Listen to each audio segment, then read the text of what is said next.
and that is the trade of Davante Adams from Green Bay to the Las Vegas Raiders. Green Bay acquires a first and second round pick for their former star wide receiver. Adams gets paid like he's wanted to, $141 million, an average of $28 million per year. And this is just shocking to me. You know, after Green Bay drops the bag to get Aaron Rodgers back in the building, they ship off his number one option, his boy, Davante Adams, and leaves him with nothing, absolutely nothing in terms of receiving core in Green Bay. Adams, reportedly, you know, it's just been a lifelong dream of his to play for the team that he grew up loving and the Raiders, to reunite with his college quarterback and Derek Carr. What are your thoughts on this move, and how does it impact Adams as a fantasy asset? I think that it's a pretty solid move for both sides. I think getting multiple first round picks for a receiver that doesn't want to play for your team anymore, and he's 29 years old, I think that's a win for the Packers. And for the Raiders, I think getting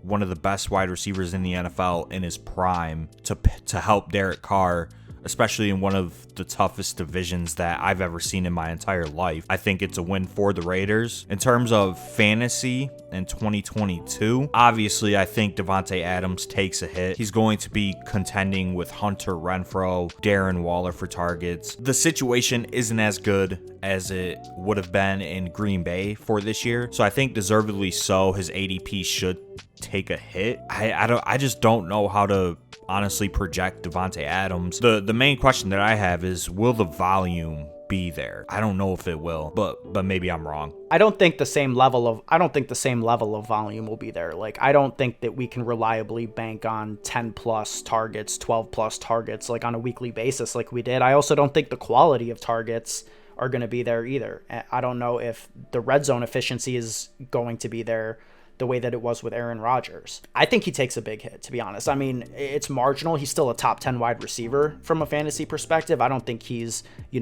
anywhere near wide receiver 3, where he is currently slated on Underdog. I think that is going to drop. I would take Kupp, Chase, Jefferson, Tyreek. I would take Stephon Diggs ahead of him with the targets consolidating in Buffalo. I would probably even take CeeDee Lamb ahead of him if things don't change with the current target distribution in Dallas. I don't know. I think he's more of a back-end wide receiver 1 at this point. I expect the touchdowns to come down. And you said that you like this move for both teams.